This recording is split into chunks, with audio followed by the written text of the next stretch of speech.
Hello दोस्तों, आप लोगों का स्वागत है पगला एक्सप्लेन चैनल पे। तो आज हम लोग यहाँ पे दोबारा आई कैन समन गॉड्स के थर्ड एपिसोड को एक्सप्लेन करने वाले हैं। तो बिना किसी देरी के वीडियो को शुरू करते हैं। तो हम लोगों ने पिछले एपिसोड में देख ही लिया था कि यहाँ पे जुनिवे का नया सामान आ चुका था, जो रियल बॉडी ऑनर की बचपन की दोस्त थी नैन हाई, जो इतने समय यहाँ पे पूरे ड्रैगन क्लैन की यंगेस्ट प्रिंसेस है और ड्रैगन किंग की डॉटर, यानी कि भाई ने बड़ा हाथ मारा है रे बाबा। दहेज में ये पूरे ड्रैगन क्लैन की तिजोरी ही मांग लेगा कि सारा पैसा मेरे को चाहिए। खैर नैन हाई को यहाँ पे जुनिवे के साथ कुछ ज्यादा ही लगाव था, इसीलिए वो जुनिवे से कह देती है कि अब वो उसे कभी भी छोड़ नहीं जाएगी और इसी के साथ ही रहेगी। और इसी के साथ में डाजी ने यहाँ पे जो जुनिवे के साथ शर्त लगाई थी कि उसके अलावा और कोई औरत उसे सर्व नहीं कर सकती है, वो शर्त हारी जाती है। और यहीं पे एपिसोड खत्म हो चुका था। तो इन एपिसोड की शुरुआत में हम लोग देखते हैं कि जुनिवे अब डाजी से कहता है कि मेरा रिवॉर्ड कहाँ पे है, तुम अपनी शर्त हार गई हो। जिस पे डाजी आगे से मुस्कुराती है और आगे बढ़ के जुनिवे के गाल के ऊपर चुम्मी ले लेती है, ये कहती हुए ये रही तुम्हारी किस। जिसके बाद वहाँ पे नैन हाई की तरफ देखती है, ये कहते हुए ले देख मैं हूँ तुझसे आगे। जिस पे नैन हाई भी पीछे नहीं हटती और वो भी आगे बढ़ के यहाँ पे जुनिवे के गाल के ऊपर पुच्ची ले लेती है और डाजी से कहती है कि वो भी पीछे नहीं रहेगी। लेकिन डाजी को गुस्सा आता है और जुनिवे उन दोनों से कहता है कि शांत रहो यार, हम लोग एक ही टीम में हैं और फ्यूचर में भी और भी बहुत कुछ करना है, इसीलिए एक ही टीम में रहो। इसके बाद हम लोग देखते हैं कि ये दोनों अभी भी यहाँ पे लड़े जा रहे थे और डाजी आगे से लेजेंडरी असुरा फील्ड का इस्तेमाल कर रही थी। वहीं पे हम लोग वेगा को देखते हैं जो कि यहाँ पे नैन हाई से पूछता है क्या डीमन किंग ने ड्रैगन किंग ने तुम्हें परमिशन दी है इस तरीके से बाहर आने की। जिसपे नैन हाई आगे से बताती है ऑफ कोर्स उसने मना कर दिया था और उसने ये भी कहा था कि अगर वो यहाँ पे अपनी लेयर और अपनी कल्टीवेशन को जल्दी ब्रेक थ्रू नहीं करेगी तो फिर वो उसे कभी भी जाने नहीं देगा। यहाँ तक कि ड्रैगन किंग ने एक बैरियर भी सेट कर दिया था ताकि वो यहाँ पे नैन हाई को पैलेस के अंदर ही रह सके। लेकिन कल रात अचानक से किसी इनविजिबल फोर्स ने वो पूरा बैरियर तोड़ दिया, इसलिए वो भाग आई। जिसपे वेगा आगे से कहता है ऐसी बात है क्या, और टेलीपैथी के जरिए वो जुनिवे से कहता है कि ड्रैगन किंग साउथ चाइना सी का एक स्ट्रॉन्गेस्ट बीइंग है और ऊपर से उसकी कुद्दी हमेशा गर्म रहती है, जैसे कि बीवी हरा सोने से मना कर देती है। साथ में अगर उसे पता चल चुका कि उन लोगों ने यहाँ पे प्रिंसेस को उसकी किडनैप कर लिया है तो फिर वो पक्का यहाँ पे प्रॉब्लम क्रिएट करने के लिए आएगा और वेगा कुछ भी नहीं कर पाएगा। इस पे जुनिवे आगे से यही कहता है कि जैसा चल रहा है वैसा चलने दिया जाए और वो मन के अंदर सोचता है कि नैन हाई यहाँ पे वापस आ ही चुकी है तो वो उसे ऐसे ही जाने नहीं दे सकता है। इसके बाद अगला सीन कैंगलैंग किंगडम के बॉर्डर गेट का होता है, जहाँ पे ताइसी वहाँ के गेट मैनेजर से कहता है कि वो लोग यहाँ पे कियानिवे किंगडम से आए हैं और वो लोग कुछ लोगों को यहाँ पे पार्टिसिपेट के लिए लेके जा रहे हैं। उम्मीद करता है कि वो यहाँ पे उन लोगों को परेशानी नहीं देगा और न ही वो लोग उसे देंगे। वहीं पे एक गार्ड जुनिवे से पूछता है क्या वो इस वुल्फ को कंट्रोल कर सकता है, जिसपे जुनिवे आगे से बताता है कि उसने इसे टीम कर लिया है तो कोई भी खतरा नहीं होगा। तो वो गार्ड आगे से इन्हें परमिशन दे देता है कि रजिस्टर करने के बाद तुम लोग यहाँ से जा सकते हो। लेकिन उसी टाइम पे यहाँ पे एक बंदा आता है जो कि यहाँ पे इन्हीं लोगों का इंतजार कर रहा था और वो खासकर उन लोगों से कहता है कि तुम में से जुनिवे कौन है। जुनिवे आगे से कहता है मैं हूँ भाई, कुछ चाहिए क्या। जिसपे वो बंदा यहाँ पे जुनिवे को एक बैटल के लिए चैलेंज करता है, ये कहते हुए कि तुमने जुंजी को हरा दिया है, जुआलिंग सेक्ट के नंबर 1 डिसेबल को, और उसकी ह्यूमन रैंकिंग को भी चेंज कर दिया है, इसीलिए वो यहाँ पे जुनिवे को चैलेंज करना चाहता है लेकिन अब वो जुंजी को नहीं कर सकता है। जिसके बाद वो तेजी के साथ आगे बढ़ता है जुनिवे के ऊपर हमला करने के लिए। ये जुआन आगे से कहता है ये स्पीड काफी ज्यादा तेज है, उसने कभी सोचा भी नहीं था कि कैंगलैंग किंगडम के अंदर एक ऐसा जीनियस होगा। जुनिवे भी आगे से अपना स्पीयर बाहर निकाल लेता है और आगे से कहता है अगर तुम यहाँ पे मुझे चैलेंज करोगे तो फिर मैं भी अपनी पूरी स्ट्रेंथ इस्तेमाल करूंगा। तो फिर जुनिवे का स्पीयर तुम्हें पता ही कितना पावरफुल वेपन है, इसलिए वो जैसे जैसे यहाँ पे शॉट के ऊपर लगातार स्पीयर से ठक ठक ठक ठक करके मारता है तो उस बंदे की जो शॉट थी उसके बाद 2 टुकड़े हो जाते हैं। इसके बाद जुनिवे स्पीयर को थोड़ा सा ही घुमाता है और उसके मदद से उस बंदे की मुंह के ऊपर हल्की सी स्ट्राइक मारता है, जिससे वो बंदा उड़ते हुए दूर जाके गिरता है। और इसी तरीके से जुनिवे बिना किसी दिक्कत के अपने चैलेंज को जीत लेता है और साथ ही में उसे 5000 एक्सपीरियंस पॉइंट भी मिलते हैं, जिससे जुनिवे को समझ में आ जाता है अगर वो इसी तरीके से और भी यहाँ पे कई सारे जीनियसेस को चैलेंज करता है और उन्हें हराता है तो फिर उसे एक्सपीरियंस पॉइंट मिलेंगे। इसके बाद वो सभी लोग यहाँ पे सिटी के अंदर एंटर हो जाते हैं और यहाँ पे जुनिवे के बारे में बात होने लगती है कि वो सिर्फ 16 साल का है लेकिन इसके बावजूद काफी ज्यादा स्ट्रॉन्ग है। यहाँ तक कि ऐसा कहा जाता है कि इस जुनिवे ने ही यहाँ पे जनरल सौबी को इस जाल में फंसा लिया था और उसके साथ यहाँ पे डेथ कॉन्ट्रैक्ट को साइन करा लिया। इसके बाद उसने यहाँ पे अपने एक जीनियस को भेजा और वहाँ पे सौबी को मरवा दिया बिना किसी दिक्कत के, और न ही हमारा किंगडम इसके खिलाफ कुछ कर सकता है क्योंकि वो पूरी तरीके से फेयर एंड सेफ था। इसके बाद जुनिवे यहाँ पे असैसिन लीडर से पूछता है कि उसे यहाँ पे रोस्टर ऑफ ह्यूमन लिस्ट खरीदनी है, ये कहाँ पे मिलेगा। इस पे असैसिन लीडर यहाँ पे जुनिवे को बताता है कि वो यहाँ पे ये चीजें डायनेस्टी पवेलियन से खरीद सकता है। हर एक सिटी के अंदर एक ना एक ऐसी डायनेस्टी पवेलियन होती ही है। हमें यहाँ पे डायनेस्टी पवेलियन के बारे में बताया जाता है जो कि हर एक सिटी के अंदर होती ही है, हर एक किंगडम के अंदर। ये पूरी डायनेस्टी पवेलियन एक तरीके की ट्रांसेंडेंट फोर्स है, लेकिन हर एक ब्रांच ज्यादातर यहाँ पे लो प्रोफाइल ही रहती है। ये यहाँ पे किसी भी कल्टिवेटर को कोई भी जानकारी बेचती है, या तक कि कोई भी कल्टिवेटर यहाँ पे स्पिरिट स्टोन भी ले सकता है, मैजिक टूल्स, मनी और कोई भी सारी चीजें जिन्हें यहाँ पे असैसिन लीडर से पूछता है अगर मैं यहाँ पे उन्हें पैसे देता हूँ तो फिर डायनेस्टी पवेलियन मेरे लिए यहाँ पे ह्यूमन लिस्ट ऑफ लूस्टर भी खरीद सकती है। असैसिन आगे से कहता है हाँ वो कुछ भी खरीद सकती है। इसके बाद ये लोग एक होटल को चूज करते हैं और वहीं पे रुकने का फैसला करते हैं। वहीं पे नैन है जुनिवे से चिपकते हुए कहती है कि वो उसके साथ आज रात सो सकती सकती है। उसी टाइम पे डाजी यहाँ पे भागते हुए आती है, जो कि यहाँ पे नैन हाई को जुन्नवे से दूर करती है, ये कहते हुए कि खुद को थोड़ा सा साफ रखो, तुम्हें पता भी नहीं कि तुम क्या करने वाली थी। हमारा मालिक अभी भी बड़ा हो रहा है और तुम इसकी बॉडी को ऐसे ही खोखला नहीं कर सकती हो। जिस पे जुन्नवे आग में घी डालते हुए कहता है कि मैं ऐसे ही थोड़ी ना खोखला हो जाऊंगा उसके हाथों, अगर तुम्हें यकीन नहीं है तो फिर तुम ट्राई कर सकती हो। इस पे डाजी की गुद्दी गर्म होने लगती है, वो वह मुंह तोड़ देती है इसका, लेकिन वो उसे कहती है कि तुम कहीं नहीं जाओगे, आज तुम मेरे साथ रहोगे। लेकिन नैन हाइट पीछे आते हुए कहती है कि उसे भी साथ में रहना है, तो जुन्नवे आगे से कहता है कि हम तीनों एक साथ में क्यों नहीं रहते। इस पे डाजी यहाँ पे जुन्नवे को खर्चा पानी दे देती है, ये कहते हुए कि तुम इसी के लायक हो। इसके बाद हम लोग जुन्नवे को रात में अकेला देखते हैं और ये अकेला ही सो रहा था। तो फिर जुन्नवे इस चीज को बुलाता है और सिस्टम से कहता है कि जरा एट्रीब्यूट लिस्ट निकालना। तो फिर जुन्नवे यहाँ पे अपनी लिस्ट चेक करता है, तो फिर उसे पता चलता है कि उसे यहाँ पे 23,000 एक्सपीरियंस पॉइंट फ्री में ही मिल चुके हैं, जो कि एक्स्ट्रा हैं। इस पे सिस्टम जुन्नवे से कहता है कि उसने पहले नोटिस नहीं किया, लेकिन उसकी कल्टीवेशन भी यहाँ पे एक्सपीरियंस वैल्यू इंक्रीज कर सकती है। आसान शब्दों में जितनी ज्यादा उसकी कल्टीवेशन वैल्यू ज्यादा होगी, उतना ज्यादा उसे एक्सपीरियंस पॉइंट एक्स्ट्रा मिलेंगे। जितना ज्यादा उसका लेवल हाई होगा, उतना ज्यादा उसे यहाँ पे एक्सपीरियंस पॉइंट ज्यादा मिलेंगे। उसी टाइम पे जुन्नवे यहाँ पे सिस्टम से पूछता है कि मैं जो गॉड और डिमंस को समन करता हूँ, उनकी जो सोचने समझने की शक्ति होती है वो समन करने के साथ में आती है। तो फिर यहाँ पे फा हाई जुआन सांग, वही मॉन्ग जो यहाँ पे जुन्नवे को मारने के लिए आया था, जिसका फा हाई अंकल है, उसका रिलेशन क्यों है उसके साथ में। इस पे सिस्टम जुन्नवे को बताता है क्योंकि कुछ गॉड्स यहाँ पे इस दुनिया के अंदर आने से पहले ही आ चुके थे, यानी कि जुन्नवे से पहले ही वो यहाँ पे इस दुनिया के अंदर आ चुके हैं। इससे जुन्नवे को समझ में आ जाता है कि कुछ गॉड्स और डीमंस यहाँ पे पहले इस दुनिया के अंदर हैं, जो कि यहाँ पे मौज काट रहे हैं और इर्द गिर्द घूम रहे हैं। इसलिए जुन्नवे यहाँ पे सिस्टम से पूछता है अगर कुछ गॉड्स और डीमंस यहाँ पे पहले ही आ चुके हैं, तो फिर इसका मतलब ये भी हो सकता है कि यहाँ पे मंकी किंग भी पहले आ चुका हो, और क्या पता उन लोगों ने यहाँ पे अपनी फोर्स या फिर कहीं पे रिफ्यूजी ले लिया हो मुझसे मिलने से पहले ही।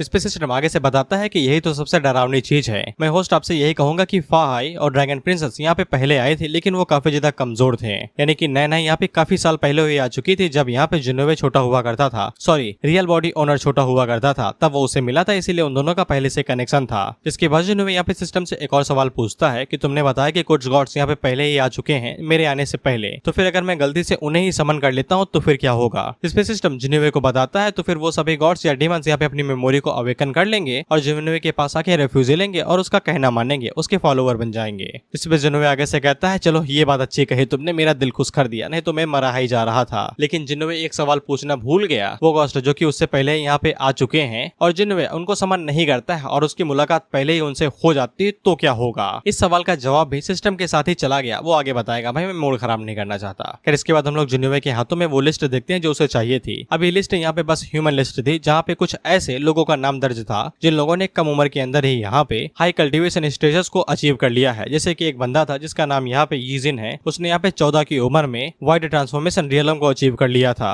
इसके बाद और भी कई सारे थे, जैसे कि 900 थे जो कि यहाँ पे गोल्डन को रियलम पे थे। इसके बाद 300 थे जो कि यहाँ पे ट्रांसेंडेंट रियलम पे थे, और सिर्फ टॉप 10 ही थे जिन लोगों ने यहाँ पे वाइड ट्रांसफॉर्मेशन रियलम के अंदर ब्रेक थ्रू किया था। वहीं पे जुन्नवे की रैंकिंग यहाँ पे 900 थी, वो 900वें नंबर पे आता है। तो फिर डाजी यहाँ पे जुन्नवे को बताती है कि ऐसा कहा जाता है कि यहाँ पे अर्थ एंड हेवनली रैंकिंग भी होती है, लेकिन वो यहाँ पे सिर्फ कुछ ही लोगों के लिए विजिबल होती है जो कि सिलेक्टेड टॉप कल्टीवेटर्स होते हैं। इसके बाद डाजी ये भी बता देती है कि ह्यूमन रेस यहाँ पे भले ज्यादा टैलेंटेड होती है मॉन्स्टर्स के मुकाबले में, लेकिन मॉन्स्टर्स यहाँ पे ज्यादा स्ट्रांग होते हैं ह्यूमंस के मुकाबले में, जबकि उनका रियलम सेम ही होता है। यानी कि जुन्नवे का रियलम यहाँ पे गोल्डन कोर है, तो फिर अगर यहाँ पे कोई मॉन्स्टर आ जाता है जिसका रियलम गोल्डन कोर है, तो मॉन्स्टर यहाँ पे जुन्नवे से ज्यादा पावरफुल होगा। डाजी का कहने का मतलब ये है। वे पहले लोग नैन हाई को देखते हैं जो कि आगे से कहती है कि उसने यहाँ पे 10 साल पहले ही वर्ड ट्रांसफॉर्मेशन रियलम के अंदर ब्रेक थ्रू कर लिया था, उसके सामने ये जिनिस चाय कम पानी है। तो डाजी आगे से कहती है अगर तुम्हारे पास यहाँ पे ड्रैगन क्लैन की इनहेरिटेंस ना होती तो फिर तुम यहाँ पे अभी भी गोल्डन कोर रियलम पे अटकी हुई होती। इस पे नैन हाई भी आगे से उधार काहे रखे, वो यहाँ पे डाजी से कहती है अगर तुम्हारे पास यहाँ पे तुम्हारे सेलेस्टियल फॉक्स क्लैन की ब्लड लाइन ना होती तो फिर तुम यहाँ पे अटकी हुई होती।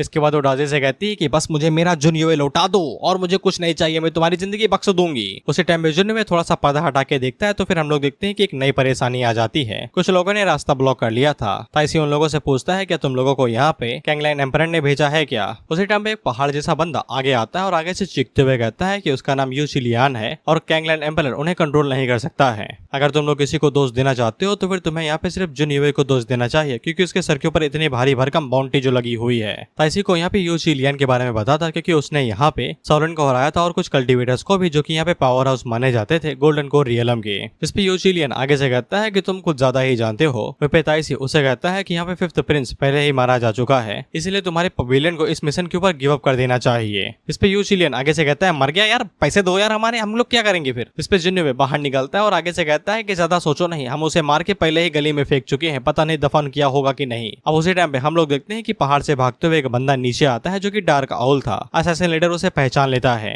डार्क आउल उसे कहता है कि वो मारा जा चुका है क्या। इस पे असैसिन लीडर आगे से कहता है हाँ वो मारा जा चुका है, जुनवे ने उसे मार दिया। बेहतर यही रहेगा कि तुम इस मामले में उसे और ज्यादा घसीटो और ना ही उसके मामले में पड़ो। लेकिन डार्क आउल आगे से कहता है लेकिन उसे किसी भी कीमत पे इस टास्क को कंप्लीट करना ही पड़ेगा, नहीं तो उसकी रेपुटेशन पूरी तरीके से खराब हो जाएगी। इसके बाद वो यू चिलियन और बाकी लोगों से कहता है खड़े क्या हो बे, पैसे के लिए देता हूँ, हमला करो। वहीं पे हम लोग जुनिवे को देखते हैं जो कि फाहाई से कहता है कि आप क्या देख रहे हैं, जल्दी से जाइए, हमला करिए और मारिएगा किसी को नहीं, बस एक ऐसा खतरनाक ब्लो मारिए कि साला इनके कान के पर्दों के साथ साथ बुंड भी फट के चार हो जाए, क्योंकि फाइनल ब्लो मैं मारूंगा, खत्म इन्हें मैं करूंगा, अलविदा मैं इनसे कहूंगा। इसके लिए फाहाई तुरंत मान जाता है और उसी पे यू चिलियन आगे से कहता है बढ़ो और ऊपर से टकले, तुम्हें क्या लगता है कि तुम यहाँ पे सामने खड़े हो जाओगे तो फिर हम तुम्हें बख्श देंगे क्योंकि तुम बुजुर्ग हो। इस पे फाहाई आगे से यहाँ पे गोल्डन बाउल का इस्तेमाल करते हुए कहता है कि तुम लोगों ने कई सारे लोगों को मारा है, इसलिए तुम्हें यहाँ पे आफ्टर लाइफ में भेजने में मुझे कोई भी दिक्कत नहीं होगी। और फाहाई यहाँ पे जैसे ही गोल्डन बाउल का इस्तेमाल करता है तो गोल्डन बाउल की एनर्जी इतनी ज्यादा पावरफुल थी कि चिलियन और बाकी जितने भी लोग थे वो सभी घुटनों के बल नीचे गिर जाते हैं और बहुत ज्यादा पगला जाते हैं। इसके बाद इनके अंदर इतना गुदा नहीं था कि ये दोबारा खड़े होकर कुछ भी कर सके। फाहाई यहाँ पे जुनिया से कहता है कि मैंने अपना काम खत्म कर दिया, आपकी बारी है, जाइए जाके सर फोड़ दीजिए सालों का। इसके बाद जुनिया आगे से रेतीली पंछी बाहर निकालता है और खटाखट एक एक करके हर एक कल्टीवेटर को मारने लगता है और धड़ाधड़ करके एक्सपीरियंस पॉइंट बटोरने लगता है। साथ में फाहाई ने यहाँ पे डार्क आउल को भी लपेट लिया था, ये कहते हुए कि तुम बहुत ज्यादा उड़ते हो ना साला, मैं तुम्हें आज सूरज दिखाता हूँ, तुम रात में उड़ना छोड़ दोगे। इसके बाद हम लोग डार्क आउल को देखते हैं जो कि जुनिया से कहता है कि तुम मुझे मार नहीं सकते, मैं डार्क पवेलियन के एल्डर का बेटा हूँ, अगर तुम मुझे मारोगे तो फिर इसका मतलब यही है कि तुम यहाँ पे डार्क नाइट पवेलियन को उंगली कर रहे हो, उन्हें ऑफेंड कर रहे हो। और मुझे समझ में नहीं आता है कि जब तुम्हारा धंधा है यहाँ पे काटने मारने का है तो फिर तुम्हें ऐसा क्यों नहीं लगता है कि तुम भी मारे जा सकते हो। लेकिन जुनिया उसकी बकवास को सुनता और उससे कहता है चल चल, जिसके बाद उसकी खोपड़ी फोड़ देता है। लेकिन डार्क आउल ये सब कुछ मजाक में नहीं कह रहा था, क्योंकि उसके मरने के बाद हम लोग देखते हैं कि यहाँ पे कुछ तो रिलीज होता है और फाहाई जैसे उस चीज को देखता है तो वो बहुत ज्यादा घबरा जाता है। जुनिया पीछे मुड़ के यहाँ पे फाहाई से पूछता है कि वो क्या चीज थी। इस पे फाहाई जुनिया को बताता है कि वो ब्लड लाइन मार्क था, एक लैंड गॉड कल्टीवेटर रियलम का। अगर उनका डिसेंडेंट मारा जाता है तो फिर ब्लड लाइन मार्क यहाँ पे ट्रांसमिट होके डिसेंडेंट के लास्ट मोमेंट को उस कल्टीवेटर के पास पहुंचा दिया जाता है जो कि मार्क लगाता है। डजी आगे से बताती है अगर यहाँ पे इस ब्लड लाइन मार्क का लेवल ही यहाँ पे लैंड गॉड रियलम है तो फिर जिसने भी यहाँ पे इसे कास्ट किया होगा उसका रियलम लैंड गॉड रियलम से भी ज्यादा होना चाहिए। और सबसे बड़ी परेशानी ये है कि साला वो डार्क नाइट सेक्ट का एक एल्डर है। इस बात की संभावना इस बात से काफी ज्यादा बढ़ जाती है कि जुनिया ने यहाँ पे पूरी डार्क नाइट पवेलियन को ही अपना दुश्मन बना लिया है। लेकिन जुनिया का ईगो और एरोगेंट कुछ ज्यादा ही बढ़ चुका था। ये आगे से कहता है कोई दिक्कत नहीं है, हर एक प्रॉब्लम का एक ही सोल्यूशन रहता है, अगर मैं उसे नहीं मारता हूँ तो फिर मैं मारा जाऊंगा, मुझे कोई फर्क नहीं पड़ता, अगर वो मेरे खिलाफ कुछ भी करता है तो फिर वो मारा जाएगा। पहले अपनी कल्टीवेशन देख, गोल्डन को रियलम पे है। इसके बाद वो बाकी लोगों से कहता है कि हम लोगों को सफर शुरू रखना चाहिए क्योंकि कुछ दिनों के अंदर कंपटीशन शुरू होने वाला है। और जुनिया अपने मन के अंदर सोचता है कि सबसे जरूरी चीज इतने समय यही है कि वो अपनी स्ट्रेंथ को यहाँ पे जल्दी जल्दी बढ़ाए। इसके बाद हम लोग किसी अननोन जगह को देखते हैं। बेसिकली वो जो ब्लड लाइन मार्क था वो उड़ते उड़ते यहाँ पे डार्क आउल के फादर के पास आ जाता है। इसके बाद वो जैसे उस मार्क को अपने माथे के साथ छुआते हैं तो फिर उन्हें यहाँ पे डार्क आउल की जो आखिरी मेमोरी थी वो दिख जाती है कि कैसे यहाँ पे जुनिया ने डार्क आउल को मारा था गोली दाग के, जिसपे ऑफकोर्स यहाँ पे डार्क आउल के फादर को काफी ज्यादा गुस्सा आता है।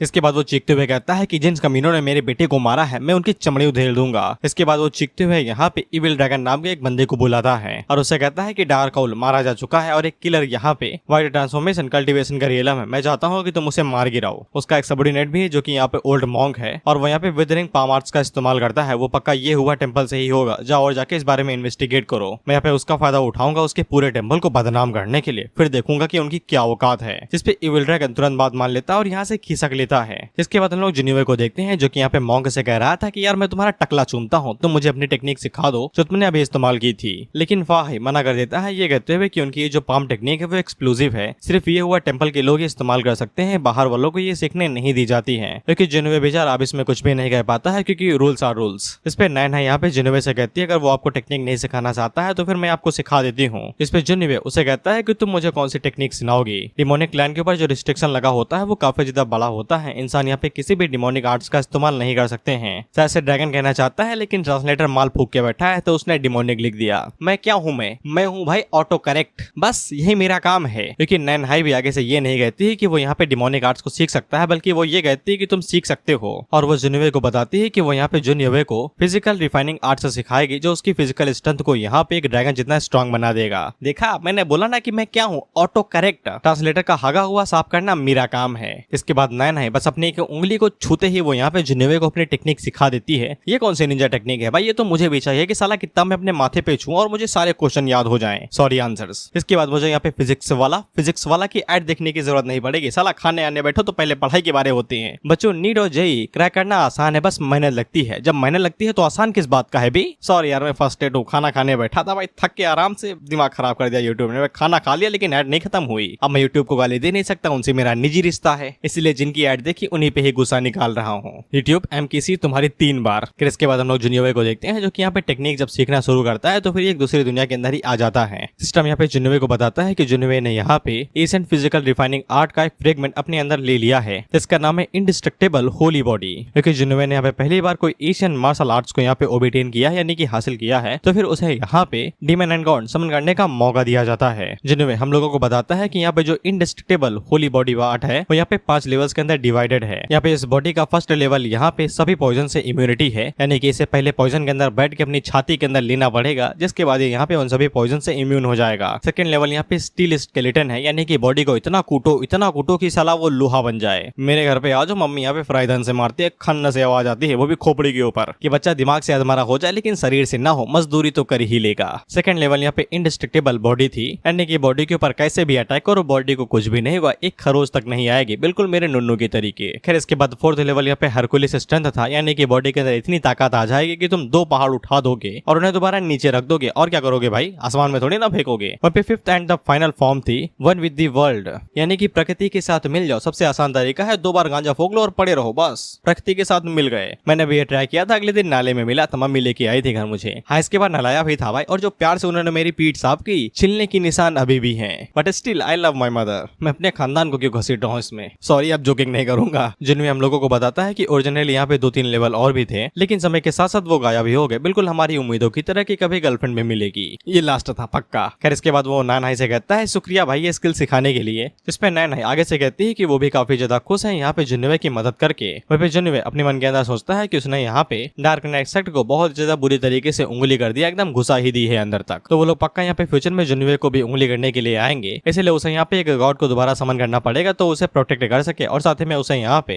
नैन हाई ने एक स्ट्रॉन्ग मार्शल आर्ट भी दे दी है, जिसकी मदद से वो और ज्यादा स्ट्रॉन्ग हो सकता है। इसके बाद वो यहाँ पे अपने गॉड को समन कर देता है, जिसके बाद दोबारा हु इज द पोकेमॉन हमें इसकी लॉयल्टी बताई जाती है, तो इसकी लॉयल्टी एकदम मैक्सिमम थी। और जिन्नोवे अपने मन के अंदर सोचता है कि पता नहीं इस बार ये कौन सा प्राणी निकलेगा, खैर जैसा भी हो लेकिन स्ट्रॉन्ग होना चाहिए। इसके बाद लोग एक और गली से गुजर रहे तो गली के अंदर भाई हड्डियां पड़ी थी। वल्चर गरुड़ ही कहते हैं ना हिंदी में, उसकी भाई पार्टी है यहाँ पे, वो भाई फोन करके बुला रहा है कि आओ यार दोस्तों माल बड़ा इधर, हफ्ता भर उड़ने की जरूरत नहीं पड़ेगी, पेट भर खाएंगे यहीं पड़े रहेंगे। वहीं पे जिन्नोवे आगे से ताइसी से पूछता है कि यहाँ पे हड्डियों का मेला लगा रहता है क्या, इतनी ज्यादा हड्डियां काहे पड़ी हैं। इस पे ताइसी आगे से बताता है कि इस इलाके में कई सारे डिमोनिक बीस्ट भरे पड़े हैं, एकदम भरे पड़े हैं अवधा, लेकिन नैनज़ो किंगडम की यहाँ पे जो मार्शल मास्टर्स हैं वो यहाँ पे इन्हें एकदम पालतू कुत्तों की तरह पालते हैं और इनका एकदम मस्त तरीके से ख्याल रखते हैं। लेकिन उनकी इस मौज की वजह से कई सारे डिमोनिक बीस्ट यहाँ से भाग में निकलते हैं और कई सारे सिटीज के अंदर केओस मचाते रहते हैं, इसीलिए कैंगलैंग किंगडम की भाई फटी रहती है। एक तो वो इन बीस्ट को मार नहीं सकते हैं, लेकिन अगर वो लोग यहाँ पे इन बीस्टों को मारने की कोशिश करे तो फिर उनकी इस बात से और फट जाती है कहीं वो जिस बीस्ट को मारने वाले हैं वो नैनज़ो किंगडम का कोई पाला हुआ बीस्ट न निकल जाए, इसीलिए वो कुछ भी नहीं कर सकते हैं, बस हाथ पे हाथ धरे बैठे रहते हैं। लेकिन डिमोनिक बीस्ट को रोकने वाला यहाँ पे कोई भी नहीं है, तो एकदम खुला घूमते हैं, जिस वजह से कई सारे सिटीज को यहाँ पे रिलोकेट होना पड़ता है। जिस पे जिन्नोवे आगे से कहता है कि इसीलिए यहाँ पे कई सारी गलियां और मकान और सिटीज खाली पड़ी हुई थी। इसके बाद लोग एक दूसरी सिटी के अंदर जाने वाले थे, उसी टाइम पे इन लोगों को एक डिमोनिक बीस्ट वेव की आवाज सुनाई देने लगती है। एक बहुत बड़ी बीस्ट टाइड इन लोगों की तरफ आगे बढ़ रही थी, इसको लीड करने वाला एक बीस्ट किंग भी था, इसलिए जल्दी से ये लोग यहाँ पे सिटी के अंदर घुसते हैं और दरवाजा बंद कर लेते हैं। वहीं पे हम लोग जिन्नोवे को देखते हैं जो कि वहाँ के गार्ड से पूछता है कि इसी तरीके की टाइड अक्सर हुआ करती है क्या। इस पे सोल्जर यहाँ पे जिन्नोवे को बताता है हाँ अक्सर ऐसा होता रहता है, लेकिन जब से यहाँ पे कॉम्पिटिशन की डेट पास आती जा रही है उतनी ही तेजी से यहाँ पे किंग ऑफ डिमोनिक बीस्ट नैनज़ो किंगडम से भागने की कोशिश की तलाश में है। आधे पहले महीने हमें यहाँ पे खबर मिली थी कि यैन सिटी के ऊपर एक बीस्ट टाइड ने हमला किया था। वो टाइड इतनी ज्यादा विशाल थी कि कोई भी उसमें सर्वाइव नहीं कर पाया, सबके सब मारे गए। इस पर जिन्नोवे को काफी ज्यादा बुरा लगता है और उसे समझ में आ जाता है कि अब यहाँ पे एक्शन लेने का समय आ चुका है। वह पेटेंगो जिन्नोवे से पूछता है क्या उसे कुछ करना है क्या, तो जिन्नोवे उसे कहता है कि अभी के लिए नहीं, जब यहाँ पे दरवाजा टूट जाएगा तब तुम्हें एक्शन लेने की जरूरत है, अभी के लिए तुम चुपचाप बैठो और सिर्फ नजारा देखो। क्योंकि जिन्नोवे यहाँ के सिर्फ रहने वाले लोगों को बचाना चाहता है, न कि कैंगलैंग किंगडम को। इसके बाद डिमोनिक बीस्ट टाइड यहाँ पे शुरू हो जाते हैं और वो सभी गेट के ऊपर डायरेक्ट हमला करे जा रहे हैं। इससे जिन्नोवे को समझ में आ जाता है कि कोई तो पावरफुल बीइंग है जो कि इन्हें कंट्रोल कर रहा है, इसलिए ये बिना थके और बिना रुके लगातार हमले करते ही जा रहे हैं, भले इनके सर का यहाँ पे पापड़ बने जा रहा है। अब उसी टाइम पे हम लोग दूर दराज के इलाके से देखते हैं जो कि चिल्ला चिल्ला के कह रहा था कि साले कीड़े मकोड़ो बिस्टो तुम्हारी हिम्मत कैसे हुई मेरा रास्ता रोकने की। इसके बाद हम लोग यहाँ पे एक बंदे को देखते हैं जिसके हाथों में डुअल गदा थी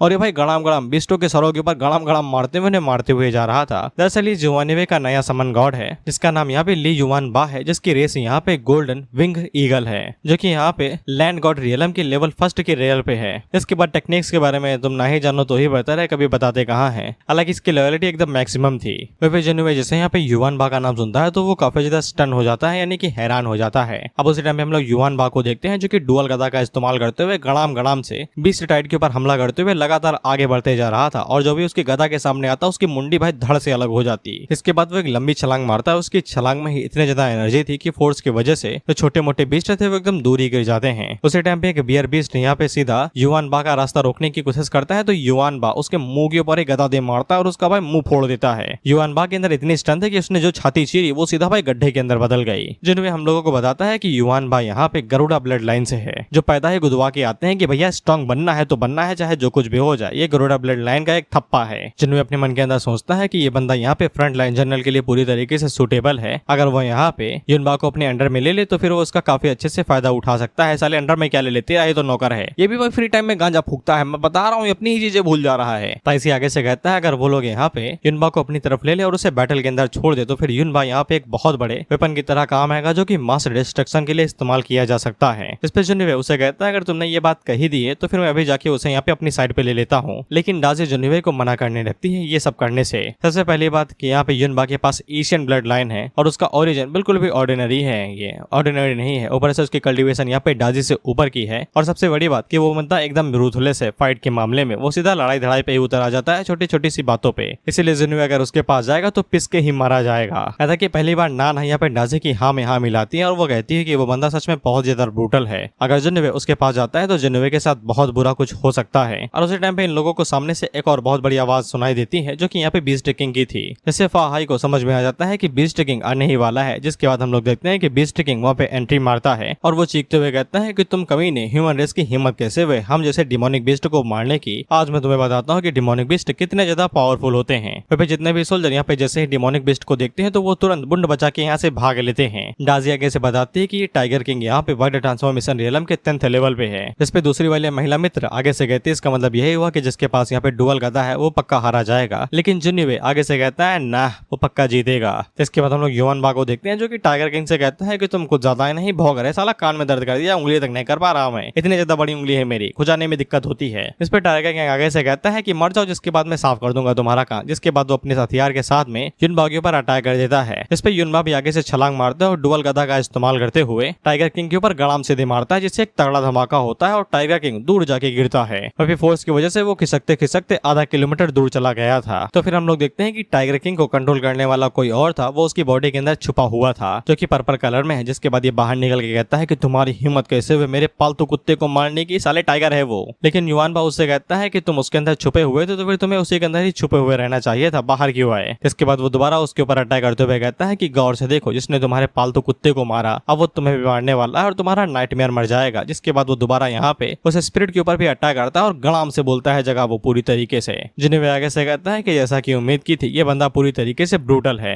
इसके बाद यहाँ पे युवान बा जुनिवे के पास आ जाता है जिसपे ये सभी यहाँ पे जुनिवे को कवर कर लेते हैं, यही सोचते हुए कि युवान बाप जुनिवे के ऊपर हमला करेगा। लेकिन जुनिवे उन लोगों को पीछे छोड़ते हुए युनबा के पास आता है और उससे कहता है कि तुमने काफी अच्छा काम किया। इस पे युवान बा आगे से जुनिवे के सामने अपना सर झुका लेता है और उसे बेनिफैक्टर कहते हुए ये कहता है कि अब से वो यहाँ पे उसे फॉलो करेगा। बेनिफैक्टर मींस एहसान करने वाला। जुनिवे ने कभी यहाँ पे युवान बाबा की मदद की होगी तो वो एहसान चुकाने के लिए आया है बस। इस पे आसपास पे जितने भी लोग थे वो सभी हैरान ही हो जाते हैं कि ये वैसी दरिंदा भी जो कि यहाँ पे इतना पावरफुल है जो वान्युवे का सबऑर्डिनेट बनना चाहता है। क्या इस ब्रूटल गॉड के साथ में यहाँ पे कैंगलैंग किंगडम कियानुवे किंगडम के खिलाफ फाइट भी कर सकता है? ये तो सलाह पहली बारी में ही हार जाएंगे। वहीं पे हम लोग जुनिवे को देखते हैं जो कि युवान बा से कहता है कि जैसा कि मैंने तुमसे उम्मीद की थी तुम एक ग्रेट जनरल हो, तुमने यहाँ पे अच्छा प्रदर्शन दिखाया। उसी टाइम पे नाइन हाई आगे बढ़ती है और वो जुनिवे से कहती है सॉरी युवान बा से पूछती है कि वो यहाँ पे जुनिवे को बेनिफैक्टर क्यों कह रहा है। इस पे युवान बा आगे से बताता है कि जब वो छोटा हुआ करता था और बेघर था और उसके पास खाने को खाना नहीं था तब जुनिवे ने उसे खाने के लिए कुछ दिया था। अगर जुनिवे उस दिन कुछ खाने के लिए ना दिया होता तो वो पक्का मारा जाता और अब तक इतना पावरफुल ना बन पाता। इस पे जुनिवे यहाँ पे युवान बा से कहता है कि ऐसा ना कहो यार, वो सब कुछ होता रहता है, मदद करना हमारा अधिकार है इंसानियत के नाम पे। और वो मन के अंदर सोचता है कि सिस्टम यार तुमने तो गुचेंग को भी फेल कर दिया मैनिपुलेशन के मामले में, मैं साला आज तक इससे कभी मिला नहीं, लेकिन मैंने इसकी मदद की थी, मुझे भी नहीं पता है कब। खैर इसके बाद वहाँ पे जितने भी गार्ड्स थे वो सभी यहाँ पे जिनोवे के सामने अपने गुंडा टेक देते हैं। ये सभी कैंगलैंग किंगडम से ही आते हैं, लेकिन यहाँ के रेसिडेंट है, यानी कि रहने वाले हैं। दरअसल ये सभी यहाँ पे युआनबा और जिनोवे को शुक्रिया कह रहे थे बीस्ट को मार के इनकी जान बचाने के लिए, लेकिन युआनबा आगे से कह देता है कि मैंने तुम्हें नहीं बचाया, वो साले रास्ते के बीच में आ रहे थे तो उन्हें मार दिया, मेरा कोई इरादा नहीं था तुम जैसे 2 कौड़ी के लोगों को बचाने का। लेकिन जिनोवे उससे कहता है कि इतना भी ना बोलो, चलो अंदर चल के चाय पीते हैं।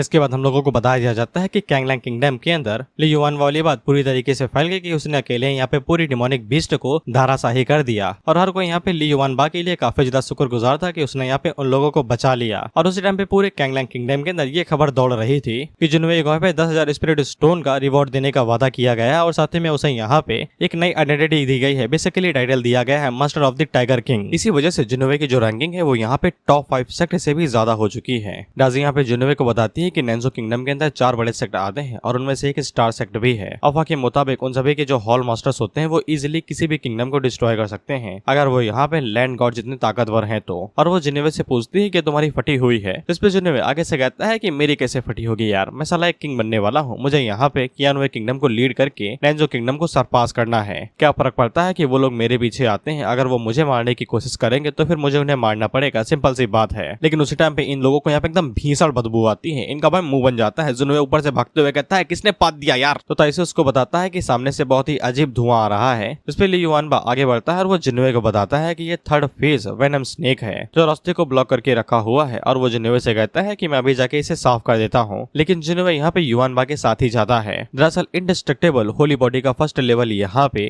बॉडी की मदद से पॉइजन की मदद से यहाँ पे बॉडी को स्टिमुलेट करना था, जिससे यहाँ पे बॉडी थोड़ा सा टेम्पर होगी और जिनोवे आसानी के साथ यहाँ पे फर्स्ट लेवल में ब्रेक थ्रू कर सकता है वेनम स्नेक की मदद से। वही जिनोवे ली युआनबा से पूछता है कि उसने सुना था कि अगर कोई पावरफुल डिमोनिक बीस्ट यहाँ पे अकेले किसी चीज के लिए अपीयर होता है तो वो किसी तरीके के ट्रेजर को प्रोटेक्ट कर रहा होता है। वो ली युआनबा से पूछता है तुम्हें क्या लगता है, जिसपे ली युआनबा आगे से बताता है कि हाँ ये बात सही है, वो वेनम स्नेक यहाँ पे ब्लैक पॉइजन फ्लावर को गार्ड कर रहा है और वहाँ पे 4 कल्टिवेटर हैं जो उसे लेने की कोशिश कर रहे हैं। दरअसल ली युआनबा यहाँ पे लैंड गॉड रियलम पे है तो वो काफी दूर तक आसानी के साथ देख सकता है, यहाँ तक कि सूंघ भी सकता है, उसके सारे सेंसर्स यहाँ पे बहुत ज्यादा हाई है। इसके बाद हम लोग उस वेनम स्नेक को देखते हैं जो कि यहाँ पे 4 कल्टिवेटर के साथ फाइट कर रहा था और वो इनके ऊपर भारी ही पड़ रहा था। वेनम स्नेक इन लोगों के ऊपर अपने पॉइजन से अटैक करता है तो वो पॉइजन इन लोगों के लिए काफी ज्यादा था, इसलिए वो झटके में दूर ही गिर जाते हैं। अब उसी टाइम पे ये लोग यहाँ पे जुआनवे और ली युआनबा को देखते हैं, जिसको देख के ये लोग पूछते हैं कि अब ये कौन आ चुके हैं। इसके बाद जिनोवे की नजर यहाँ पे उस पॉइजनस फ्लावर के ऊपर पड़ती है जिसको वो वेनम स्नेक गार्ड कर रहा था।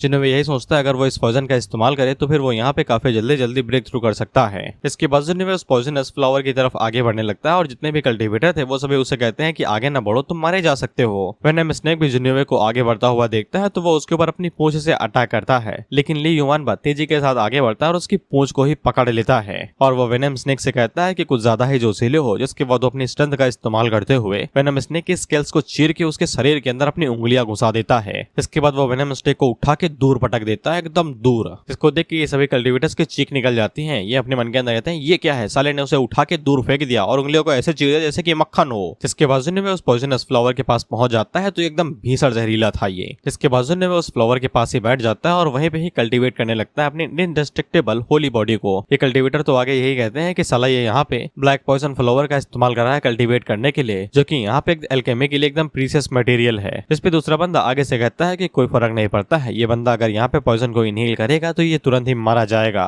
वहीं पे जिनोवे को समझ में आ जाता है कि इंडिस्ट्रक्टेबल होली बॉडी को कल्टीवेट करना इतना ज्यादा टफ क्यों होता है। अब ये पहला ही लेवल है, लेकिन इसके बावजूद वो जैसे जैसे पॉइजन को इनहेल करते हुए जा रहा है भाई को ऐसा दर्द हो रहा है कि कोई उसके गोटे दबाए दे रहा है, मतलब एकदम अनसहनीय दर्द कि एक साथ 10,000 कीड़े उसे नोचे ले रहे हैं। लेकिन उसे इस पूरे पॉइजन को इंड्योर करना ही था, इसलिए वो जैसे जैसे यहाँ पे पॉइजन को इनहेल करता जाता है तो उसकी बॉडी के ऊपर यहाँ पे लम्स बनने लगते हैं, बेसिकली फोड़े। लेकिन वो फिर भी बैठा ही रहता है क्योंकि बॉडी को टेम्पर करना ही करना है। सत्य में जिनोवे यहाँ पे ये भी सोचता है अगर वो यहाँ पे स्ट्रॉन्गर बन जाता है तो फिर शायद से उसके पास चांस रहेगा कि वो अर्थ पे वापस जा सकता है अपने मदर एंड फादर से मिलने के लिए। ये पहली बार था कि कोई साला इनकार्नेटर ये कह रहा है कि उसे वापस अर्थ पे जाना है चाइनीज मानवा के अंदर। बाकी मांगा और जापानीज मांगा के अंदर तो ये होता ही रहता है कि कोई भी वापस जाना चाहता है, यहाँ पावर नहीं मिली, भाग चलो वापस। खैर इसके बाद जिनोवे इसी तरीके से बैठा रहता है और कल्टीवेट करते करते वो यहाँ पे गोल्डन कोड रियलम के 3rd स्टेज पे आ जाता है, जिस पर ये लोग हैरान ही हो जाते हैं कि इसने यहाँ पे मैनेज कर लिया खुद को सैक्रिफाइस करते हुए और यहाँ पे ब्रेक थ्रू भी कर दिया। साथ में जिनोवे यहाँ पे होली बॉडी इंडिस्ट्रक्टेबल बॉडी की फर्स्ट लेवल को भी अचीव कर लेता है। जिसके बाद वो यहाँ पे अपने स्टेटस को देखता है तो फिर उसे पता चलता है कि अगले स्टेज पे जाने के लिए उसे यहाँ पे 50,000 एक्सपीरियंस पॉइंट की जरूरत पड़ेगी, जिसके लिए उसे यहाँ पे अलग अलग तरीके के काम करने पड़ेंगे। जिसके बाद वो खड़ा होता है और उन लोगों की तरफ देखता है तो वो गए नहीं हुए थे। वो उनसे पूछता है कि तुम लोग जिंदा तो हो ना, तो फिर चले क्यों नहीं गए। जिसपे एक बंदा यहाँ पे जिन्होवे से कहता है कि उसने देखा है कि जिन्होवे कोई ऑर्डिनरी बंदा नहीं है, तो वो उसके साथ दोस्त बनना चाहता है। जिन्होवे उन लोगों से पूछता है कि तुम लोगों ने ट्रेजर मुझसे चुराने की कोशिश क्यों नहीं की। जिसपे वो बंदा अपने मन के अंदर सोचता है कि लड़ पाते तब तो चुरा लेते, और वो आगे से कहता है कि ताकतवर को ही ट्रेजर मिलता है तो फिर वो लोग इस चीज को हिट थोड़ी ना करेंगे। उसी टाइम पे एक मोटा बंदा यहाँ पे जिन्होवे को बताता है कि उसने यहाँ पे पूरे पॉइजन को तो एब्जॉर्ब कर लिया, लेकिन फूल पीछे छूट गया है। क्या वो लोग फूल इस्तेमाल कर सकते हैं? उसका इस्तेमाल मेडिसिन बनाने के लिए किया जा सकता है। उनके फैमिली मेंबर बीमार है, शायद से वो लोग इस पॉइजन की मदद से एक मेडिसिन बना सकते हैं। जिन्होवे आगे से कहता है कि तुम लोग इसे रख सकते हो। जिन्होवे अपने मन के अंदर यही सोचता है कि इतने पाप किए हैं, पुण्य ही कर देता हूँ, साल से पाप का घड़ा धीरे भरेगा। जिसके बाद ये सभी लोग यहाँ पे जिन्होवे को अपना अपना नाम बताते हैं, और तुम इस बीच वाले को याद रखो जो कि है स्विमिंग सेंग, क्योंकि ये आगे दिखाई देगा। और ये लोग यहाँ पे कैंगलैंग किंगडम के ही 4 वॉरियर्स हैं। जिसके बाद जिन्होवे उन लोगों को सायोनारा कहता है और वहां से चला जाता है, ये कहते हुए कि अगली बार मिलेंगे तो थोक के दारू पियेंगे। इसके बाद जिन्होवे कैरेज में वापस आता है तो वो नानहाई से कहता है कि वो यहाँ पे इंडिस्ट्रक्टेबल होली बॉडी के फर्स्ट लेवल को अचीव कर चुका है। जिसपे नानहाई भी काफी ज्यादा खुश हो जाती है और वो जिन्होवे से कहती है कि उसने सोचा भी नहीं था कि वो जितनी जल्दी यहाँ पे फर्स्ट स्टेज को क्लियर कर लेगा। ऐसा लगता है कि ये पूरी बॉडी ही उसके लिए बनी हुई है। जिसपे जिन्होवे की खुशी की वजह से नाक लंबी होने लगती है। इसपे डाजी यहाँ पे जिन्होवे से कहती है कि तुम थोड़ी तो शर्म कर लो, अगर यहाँ पे ली युआन बना होता तो फिर तुम ब्रेक थ्रू कैसे कर पाते उस सांप से लड़ते लड़ते। जिसपे जिन्होवे आगे से आपदा को अवसर में बदलते हुए कहता है अगर यहाँ पे ली युआन बना होता तो फिर डाजी तो होती ही ना उसकी मदद करने के लिए। इस पे डाजी उसे कहती है कि ये जवान कम, थोड़ा सा कल्टीवेशन पे ज्यादा ध्यान दो तो फिर शायद से तुम्हें कुछ कमाल की चीजें मिल सके। देखो डाजी को जिन्होवे से कोई भी दिक्कत नहीं है, लेकिन उसे यहाँ पे एक ऐसा बंदा चाहिए जो कि कैपेबल हो, लायक हो उसके। और तुम्हें पता है कि जिन्होवे की यहाँ पे कल्टीवेशन कितनी लो है। बेसिकली उसकी बर्फी की औकात तो है नहीं है, चला है काजू कतली खाने।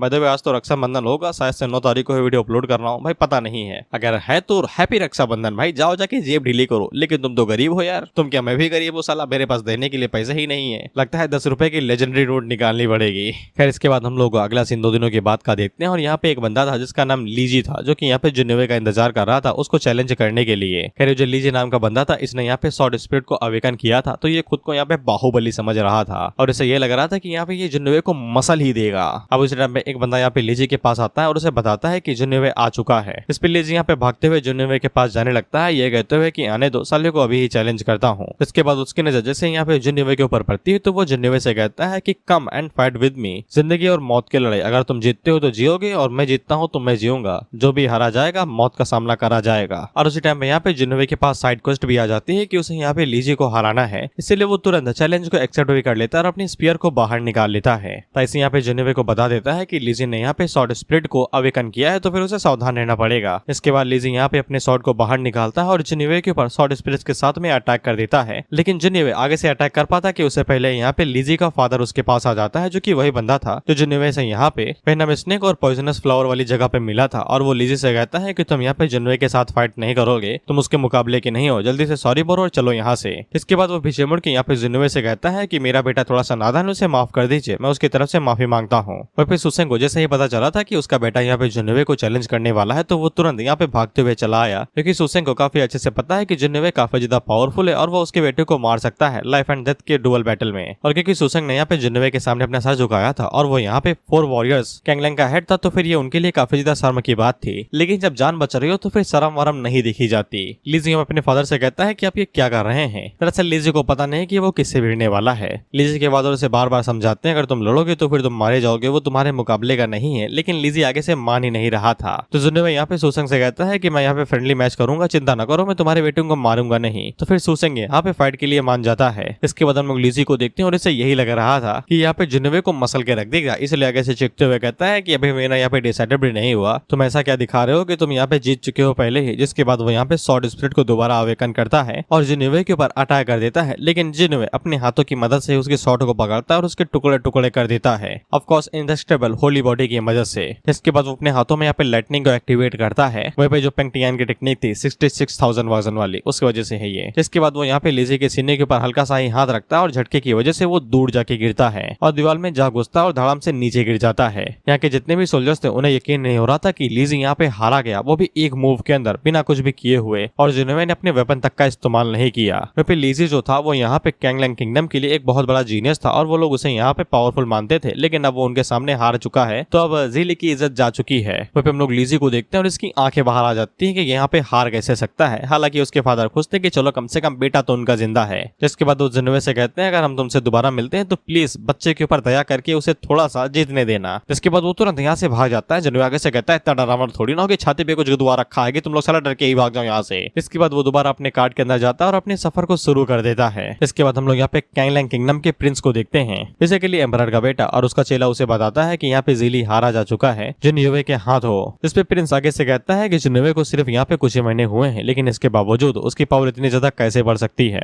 उसने एक झटके के अंदर यहाँ पे फाउंडेशन रियलम के पीक कल्टीवेटर को हरा दिया। उसकी स्ट्रेंथ एक्स्ट्राऑर्डिनरी है और वो शायद से यहाँ पे गोल्डन को रियलम के अंदर बहुत जल्द ही ब्रेक थ्रू कर सकता है। और वो मन के अंदर सोचता है अगर ऐसा ही चलता रहा तो फिर उन लोगों का यहाँ पे जो फ्यूचर है वो पूरी तरीके से खराब हो जाएगा, क्योंकि जिन्नोवे आगे चल के वहाँ पे कियानिवे किंगडम को भी लीड करेगा। इसलिए वो अपने चेले से कहता है कि वो लोग यहाँ पे जिन्नोवे को और ज्यादा ग्रो करने नहीं दे सकते हैं, क्योंकि वो आगे चल के यहाँ पे कैंगलैंग किंगडम के लिए बहुत बड़ा खतरा बन सकता है। इस पे चेला आगे से यही कहता है अगर हम लोगों को यहाँ पे जिन्नोवे से छुटकारा पाना है तो फिर उन लोगों को यहाँ पे एक नासेंट सोल रियलम का कल्टीवेटर हायर करना पड़ेगा। जिसपे प्रिंस आगे से कहता है अगर उन लोगों को यहाँ पे नासेंट सोल रियलम का कल्टीवेटर चाहिए तो फिर वो लोग यहाँ पे एक ही बंदे को भेज सकते हैं जिन्नोवे से पीछा छुड़वाने के लिए। इसके बाद हम लोग जिन्नोवे को देखते हैं जो कि बैठ के कल्टीवेट कर रहा था और उसके पास नोटिफिकेशन आता है कि उसने यहाँ पे एक क्वेस्ट कंप्लीट कर ली है। और उस क्वेस्ट का नाम जानते हो क्या था? कैंगलैंग किंगडम्स नाइटमेयर। इसलिए उसको यहाँ पे 50,000 एक्सपीरियंस पॉइंट मिलते हैं। जिन्नोवे अपने मन के अंदर सोचता है कि आज तो लकी डे है। इसके बाद वो यहाँ पे एक रैंडम ड्रॉ करता है और उसको यहाँ पे एक और नई चीज मिलती है जो कि होता है वर्ल्ड डिस्ट्रॉइंग गैटलिंग गन, यानी कि सब मशीन गन। और ऑफ कोर्स वो इसका इस्तेमाल यहाँ इसके अंदर सिर्फ की को इंजेक्ट करके कर सकता है। जिन्नोवे अपने मन के अंदर सोचता है गैटलिंग गन ये कहाँ से आ गई भाई। इसके बाद यहाँ पे गैटलिंग गन को बाहर निकालता है तो हम लोग देखते हैं कि ये मिनी गन थी और कुछ भी नहीं। This one is getting out of hands.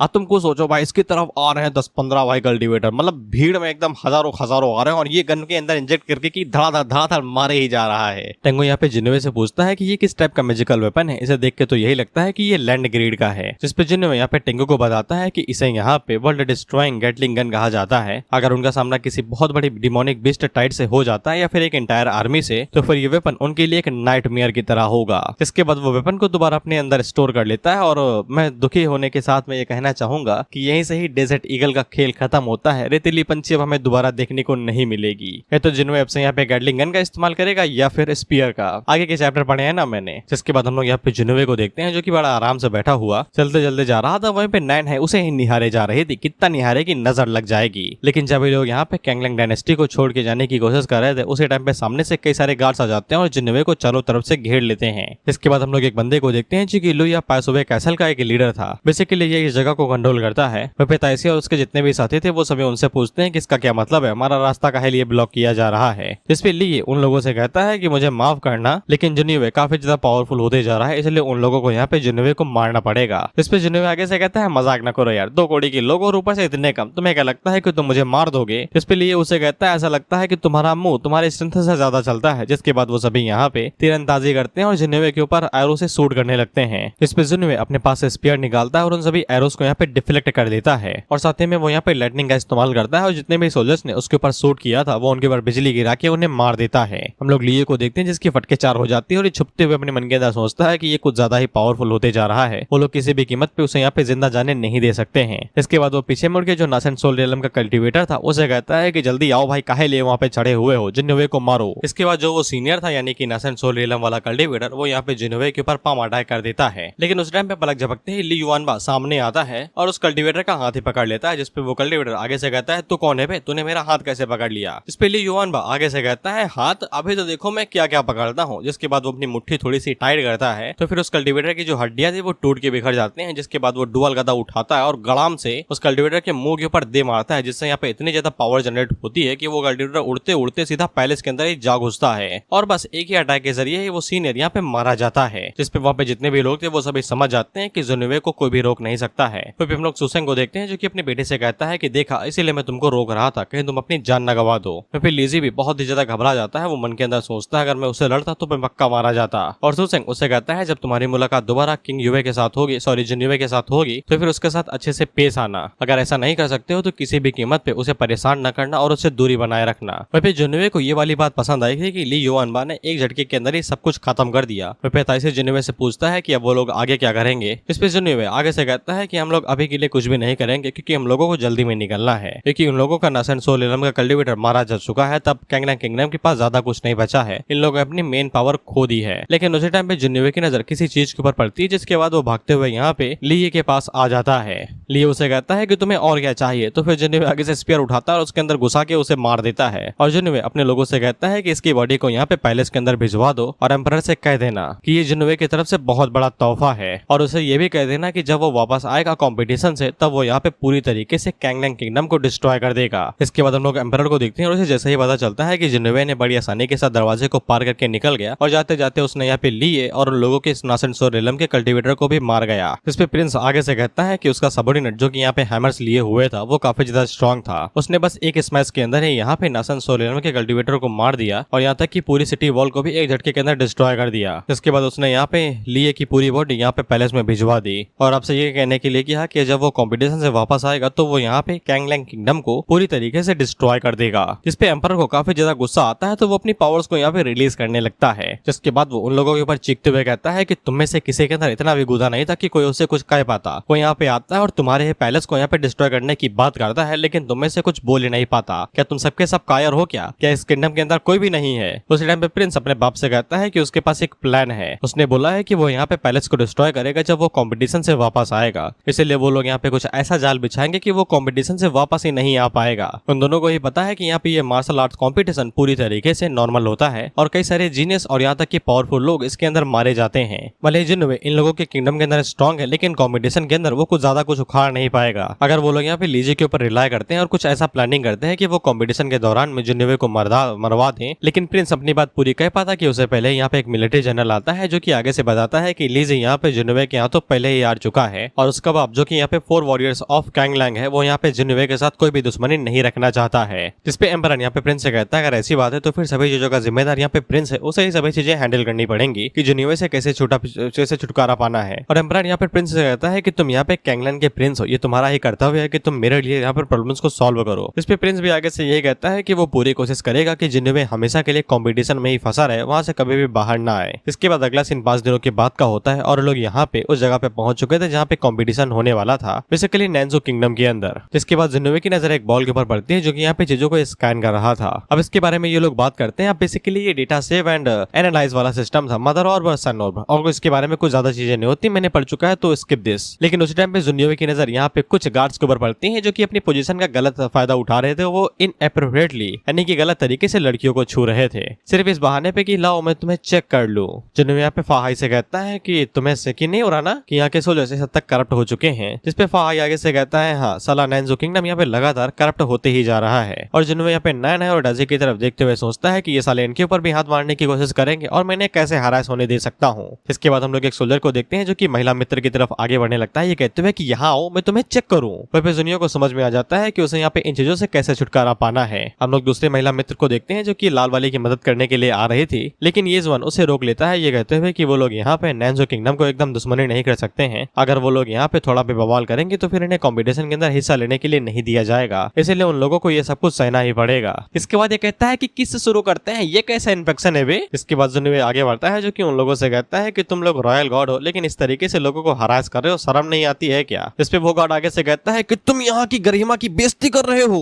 जिस पे जुन्युए आगे से नौटंकी करते हुए कहता है कि तुम लोग यहाँ पे नैंजो डायनेस्टी से, हम लोग छोटे मोटे किंगडम से हैं, हम लोग कैसे तुम लोगों को यहाँ पे कुछ कह सकते हो? तुम हमें इस तरीके से बुली करोगे, हम लोग सहते रहेंगे। लेकिन इस सोल्जर को भी समझ में नहीं आता, ये फिर भी यहाँ पे हाथ डालने की कोशिश करता है। तो महिला मित्र तुरंत यहाँ पे जुन्युए के पीछे छुप जाती है। तो वो सोल्जर आगे से कहता है कि छुपने की कैसे की, आई हेट दिस थिंग। ऐसी चीजें मेरी भाई गुद्दी गर्म कर देती हैं। अगर रियल लाइफ में तुम्हें कोई ऐसी सिचुएशन मिले तो चुपचाप फोन निकाल के वीडियो बना लेना और तुरंत पुलिस को बुला लेना। लोकल नंबर का इस्तेमाल करके, जितने समय 112 है शायद। अगर वो नेता का बेटा नहीं हुआ तो तुरंत भाग जाएगा और तब तुम जाके बीच बचाव कर सकते हो। लेकिन अगर वो नेता का बेटा है तो चुपचाप वीडियो बनाओ और पुलिस कहने का इंतजार करना, क्योंकि तुम्हें पता है अगर वो नेता का बेटा हुआ तो वो तुम्हारे साथ क्या क्या कर सकता है। जिसपे जुन्युए अपने मन के अंदर सोचता है कि मैं तो साला यहाँ पे डाजी और नैन हाई के लिए आया था, लेकिन ऐसा लगता है कि इस औरत को पता है कि यहाँ पे सरकमस्टेंसेस का फायदा कैसे उठाया जाता है। इसके बाद जुन्युए यहाँ पे वही नारा इस्तेमाल करता है जो हमें यहाँ पे हर स्कूल में सिखाया जाता है, एकता में बल है। मुझे नहीं पता भाई एकता में कितनी ताकत है, ये सिर्फ एकता जानती है। खैर जुन्युए यहाँ पे हर किसी को अपनी तरफ बुलाता है और उनका ध्यान अपनी तरफ खींचते हुए कहता है कि हम लोग यहाँ पे सिर्फ कॉम्पिटिशन के लिए आए हुए हैं, हम लोग यहाँ पे अपनी गरिमा यानी कि डिग्निटी और रिस्पेक्ट ऐसे थोड़ी नहीं फेंक सकते हैं एक कॉम्पिटिशन के लिए। और कोई मत ये सोचो कि यहाँ पे नैंस और डायनेस्टी कुछ ज्यादा ही बड़ी है और हम लोग उनके सामने कुछ भी नहीं कर सकते हैं, और ये चीज उनके लिए भी है, वो भी हमारे बिना बिना कुछ भी नहीं कर सकते हैं। अगर उन्हें ये लगता है कि वो कोई भी नियम बना के कुछ भी करके हमें यहाँ पे दबा सकते हैं तो उन्हें ये समझ लेना चाहिए अगर हम अपनी पे आ गए तो उनकी कुर्सी तक छीन सकते हैं। जिनमें उन लोगों से कहता है ये कंपटीशन यहाँ पे सिर्फ इसलिए रखा जा रहा है ताकि हमें मौका दिया जा सके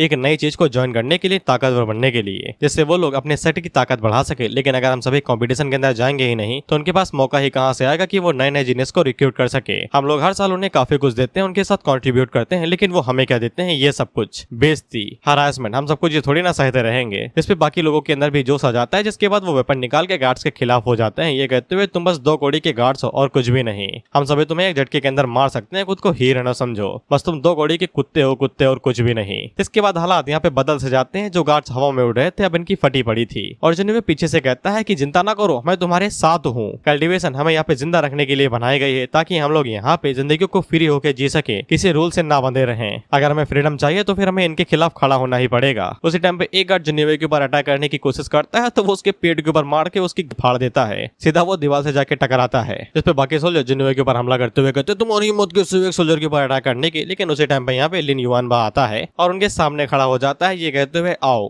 लड़ लो। और जैसे यहाँ पे लिन युआनबा को देखते हैं तो इनकी फटके 4 हो जाती है। इसके बाद ये सभी यहाँ पे अपनी पावर्स को रिलीज करते हुए उन सोल्जर से कहते हैं अंदर जाने दो या फिर हमें थोड़ा बहुत तुम्हारे साथ खेल लेने दो। नाजिया के जिनेवे से कहती है कि साला इतने तो घिनौने, इनको देख के मुझे शर्म आ रही है। जिसपे एक सोल्जर को गुस्सा आता है लेकिन ये बेचारा कुछ कर नहीं पाता है। लेकिन उसी टाइम पे यहाँ पे एक और बंदा आता है जो कि गार्ड से ज्यादा पावरफुल था। तो दरअसल ये यहाँ पे इन सभी गार्ड्स को यहाँ पे कंट्रोल करता है और इन सभी चीजों को मायने रखता है कि कोई भी नियम ना तोड़े। इसका नाम जू है और ये सभी लोगों से पूछता है कि क्या वो वाला मचा रखा है दरवाजे के ऊपर। जिस पे जिनेवे सोल्जर्स की तरफ इशारा करते हुए कहता है ये हरामी सोल्जर्स यहाँ पे फीमेल कलीग्स के ऊपर हाथ डाल रहे हैं और उन्हें परेशान कर रहे हैं, उन्हें हरास कर रहे हैं और ऊपर से हमें अंदर भी जाने नहीं दे रहे हैं। बाकी के जितने भी किंगडम थे वो भी आगे से यही चीज कहते हैं कि ये हमारी बेइज्जती कर रहे हैं। इन्हें क्या लगता है ये कुछ भी कर सकते हैं, हमारी लड़कियों को परेशान कर सकते हैं, वो भी दिन दहाड़े। जिसपे एक लड़का आगे से कहता है ये तो साला लड़कियों को नहीं, हम जैसे ताकतवर लड़कों को भी हरास कर रहे हैं। वह पे जो अपने मन के अंदर यही सोचता है कि उसे यहाँ पे इन सोल्जर्स को मारना ही पड़ेगा, क्योंकि अगर ये बात पैलेस तक पहुंच गई तो इन लोगों को काफी ज्यादा नुकसान होगा और यही लोग यहाँ पे विलन बन जाएंगे। जिसमें इन सोल्जर्स की फटके 4 हो जाती है क्योंकि छेद के पीछे ये जान गवा बैठे हैं। बस हमें इन्हें मारते हुए नहीं दिखाया जाता, उस वजह से मैं थोड़ा सा डिसअपॉइंट हूँ। हम लोग ताइसी को देखते हैं जो कि जिनेवे को बताता है कि ये जू है और नाइन्जो डायनेस्टी के अंदर इसकी रैंक यहाँ पे 20 है और ऊपर से ये हाई रैंकिंग लॉ ऑफिसर भी है और उसकी अथॉरिटीज यहाँ पे कैसा लॉर्ड से ज्यादा होती हैं, जैसे कि ये किसी प्रेवियंस लॉर्ड के बराबर ही हो। फिर जिनेवे वेगा से पूछता है इसकी कल्टीवेशन क्या है तो वेगा आगे से बताता है कि ये लैंड गॉड के फर्स्ट लेवल पे है। इस पे जिनेवे अपने मन के अंदर सोचता है कि बस लैंड गॉड के फर्स्ट लेवल पे और ऊपर से इसकी रैंकिंग भी यहाँ पे सिर्फ 20 ही है। ऐसा लगता है कि जितना मैंने सोचा था कि यहाँ पे नाइन्जो डायनेस्टी पावरफुल है ये उतनी है नहीं। खैर इसके बाद हम लोग जू को देखते हैं जो कि यहाँ पे ली युआनबा के पास आता है और उससे पूछता है कि तुम यहाँ पे सिर्फ 18 की उम्र में वाइड ट्रांसफॉर्मेशन रियलम पे हो और वो उससे पूछता है कि तुम कहाँ से हो। मैं तुम्हें बता दूं कि ली युआनबा की कल्टीवेशन यहाँ पे जू से ज्यादा है, लेकिन बस उसने अपनी कल्टीवेशन को छुपा लिया है, इसलिए जू को लग रहा है कि यहाँ पे उसकी कल्टीवेशन लो है, लेकिन फिर भी उसकी कल्टीवेशन ज्यादा है एक जीनियस के मुकाबले में। हालांकि ली युआनबा यहाँ पे जू को बिल्कुल भी भाव नहीं देता और उससे पूछता है तू है कहाँ से और मुझे तुझसे कोई बात नहीं करनी। तो फिर जिनेवे आगे बढ़ता है जो कि यहाँ पे जू को बताता है कि ये मेरा ही सबऑर्डिनेट है जिसने अपने पेरेंट्स को खो दिया था जब ये छोटा हुआ करता था। इस पे जू काफी ज्यादा खुश हो जाता है पेरेंट्स वाली बात सुन के। साले खुश हो रहा है उदास हो रहा जा रहा है तुझे। बेसिकली ये खुश इसलिए हुआ था क्योंकि अगर यहाँ पे ली युआनबा के पास कोई गार्डियन नहीं है तो फिर वो यहाँ पे ली युआनबा को अपना डिसेबल बना सकता है और वो ली युआनबा को ऑफर भी देता है उसके डिसेबल बनने का। लेकिन ली युआनबा साफ मना कर देता है ये कहते हुए कि तुम तो मेरे मास्टर से भी कमजोर हो, मैं तुम्हें कैसे अपना मास्टर मान सकता हूँ। जिसपे जिनेवे अपने मन के अंदर सोचता है कि ये बच्चा तो एकदम स्ट्रेट फॉरवर्ड है। इस पे जू आगे से चीखते हुए कहता है कि तुम बस देखते जाओ, तुम मेरे डिसेबल बन ही जाओगे। जिसके बाद वो तुरंत यहाँ से चला जाता है। जिसके बाद हम लोग जिनेवे को देखते हैं जो कि यहाँ पे ली युआनबा नाइनहाई की तरफ देखते हुए मन के अंदर यही सोचता है कि इन दोनों की एकदम परफेक्ट एज है, ये लोग यहाँ पे कॉम्पिटिशन के अंदर हिस्सा ले सकते हैं। लेकिन वो नाइनहाई को यहाँ पे हिस्सा लेने नहीं दे सकता है, नहीं तो उसकी आइडेंटिटी जो कि ड्रैगन वाली है वो बाहर आ सकती है और उसकी फटके 4 हो सकती है। इसलिए जिनेवे यहाँ पे ली युआनबा से कहता है कि तुम मेरे साथ कॉम्पिटिशन को ज्वाइन करोगे। जिसपे ली युआनबा आगे से कहता है मैं इन कमजोरों के साथ फाइट करूँ, साला मैं अपने उल्टे हाथ को घुमा दो तो उनकी जनरेशन कहाँ पर जाएगी। वहीं पे जिनेवे ने भाई पूरा प्लान बना रखा था। ये भाई ली युआनबा से कहता है कि तुम इन कमजोरों के साथ नहीं बल्कि मेरे लिए फाइट कर रहे हो, तुम मेरी मदद कर सकते हो कुछ पावरफुल अपोनेंट्स को निपटाने में। इसके बाद अगर तुम मेरे खिलाफ फाइट करते हो तो फिर तुम साला अपने आप से हार के तुम मुझे जितवा सकते हो, बेसिकली दोनों उंगलियां घी में। इसके लिए ली युआनबा तुरंत मान जाता है। वहीं पे डाजी पीछे से कहती है कि तुम्हें शर्म नहीं आती इस हद तक चीजें करते हुए। जिसपे जिनेवे आगे से चमकते हुए कहता है शर्म, कैसी शर्म? एक आदमी का सपना फेमस होने का होता है। अगर यहाँ पे युआनबा उसे ज्वाइन करता है कॉम्पिटिशन के दौरान में तो अगर वो उसके सामने भले ही आगे जाके सरेंडर कर दे लेकिन इसके बावजूद उसका नाम यहाँ पे काफी ज्यादा फेमस हो जाएगा। इसके बाद अगर मैं यहाँ पे जीत जाता हूँ तो फिर ये डबल विन नहीं हो जाएगी। इसीलिए वो उन लोगों से कहता है कि ज्यादा कुछ बात ना करो, जल्दी से अंदर चल के कॉम्पिटिशन का रजिस्टर कर लेते हैं। इसके बाद हम लोग जू को देखते हैं जो कि अपने पैलेस के अंदर आता है। तो फिर वहाँ पे जितने भी डिसेपल थे वो सभी को देख के सोचता है कि साला मैं जिस बच्चे से यहाँ पे दरवाजे पे मिला था यानी कि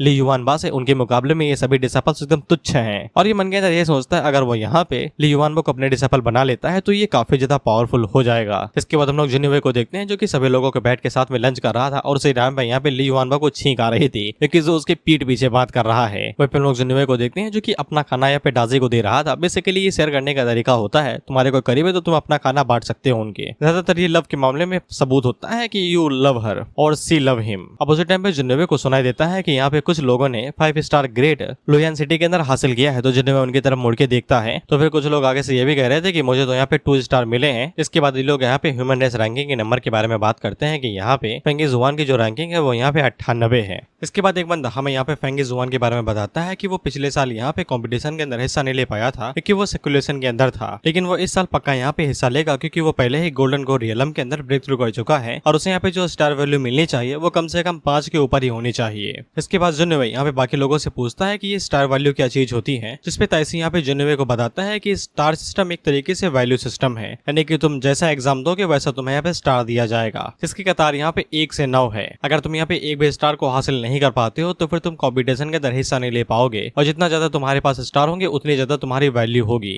वह ताइसी जिन्हुए से कहता है कि उसकी पावर के साथ में वो यहाँ पे आसानी के साथ में 4 ग्रेड को ले सकता है बिना किसी दिक्कत के। तो फिर जिन्हुए यहाँ पे ताइसी से पूछता है कि रिजल्ट के हिसाब से बांटा जाता है, जिसपे ताइसी आगे से बताता है कि कंपटीशन के लिए हर बार यहाँ पे नए नए नियम लाए जाते हैं और नई नई चीजें करी जाती हैं, यानी कि कंपटीशन एक सा नहीं रहता है, हर साल कुछ ना कुछ नया लाया ही जाता है। इसलिए जिन्हुए जब कंपटीशन के अंदर उतरेगा पार्टिसिपेट करने के लिए तब उसे खुद ही पता लगाना पड़ेगा कि आगे क्या करना है। इसके बाद वहाँ पे जितने भी किंगडम थे और उनके प्रिंसेस थे वो सभी यहाँ पे आते हैं जिन्हुए को शुक्रिया करने के लिए, क्योंकि दरवाजे के टाइम पे जिन्हुए ने ही उन्हें एक साथ लाया था, नहीं तो उनकी साथियां भी यहाँ पे हैरास होती रहती। जिन्हुए उनसे कहता है कि ये एकता का बल है। अब ये नहीं पता कि एकता के पास कितनी ताकत है, लेकिन हमारे पास जितनी थी हमने उसकी मदद से उन्हें घुटने पे ला दिया। और तुम्हें पता है कि एंटी सोशल बंदे के लिए इस तरीके से भीड़ में घुस के बात करना कितना ज्यादा टफ होता है। इसलिए हम लोग जिन्हुए को देखते हैं जिसके हालात खराब थे। वो आगे से कहता है कि यार इस तरीके से तो चल नहीं पाएगा, लेकिन डाजी उसे कहती है कि अब वो धीरे धीरे करके एम्परर की तरह बात कर रहा है। अगर उसे एम्परर बनना है तो फिर उसे इस तरीके की गैदरिंग्स की आदत डालनी पड़ेगी।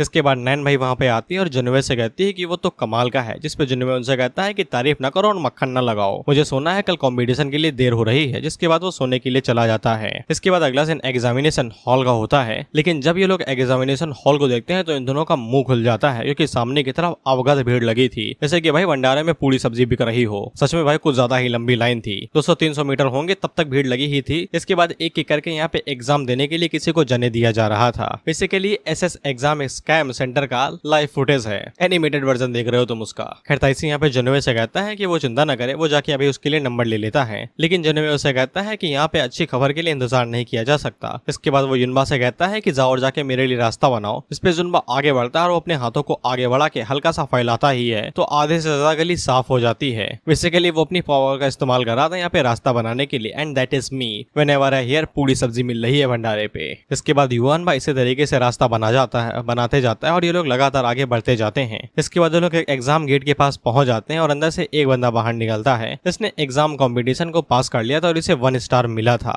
अब उसी टाइम पे हम लोग यहाँ पे एग्जामिनर को देखते हैं जिसका नाम यहाँ पे ही गेट, सॉरी यार घटा देता हूँ, ये लोग भाई येलो डॉलर मारे दे रहे हैं सिर्फ इस बात को लेके इन्हें लगता है कि मैं रेसिज्म फैला रहा हूँ, जबकि मैं ऐसा कुछ भी कर भी नहीं रहा। अबे भाई हिंदी वर्ड से मैच करते हैं, मेरी क्या गलती है यार। अब उसी टाइम पे हम लोग देखते हैं कि यहाँ पे एक और एग्जाम देने के लिए आगे बढ़ती है और तुम इसकी शकल पे ना जाना, भले ही एक सुंदर दिखती हो, लेकिन इसके बावजूद एग्जामिनर उसे जैसे ही देखता है तो वो उससे कहता है तुम 78 साल की हो, लेकिन अभी भी की रिफाइनिंग के सेकंड लेवल पे हो, लेकिन इसके बावजूद कंपटीशन के अंदर हिस्सा लेना चाहती हो, शर्म नहीं आती। इस पे वो भाग जाती है शर्मा के वहां से। 78 साल, 70 और 8 साल। इसमें वो वाला मीम शूट करता है, वो जो एज ऑफ वर्ल्ड वाला नहीं होता, कहता है granny come to me ring clear the रेजम स्वीटर द फूड, यानी कि फल जितना ही ज्यादा पुराना होता है उतना ही मीठा।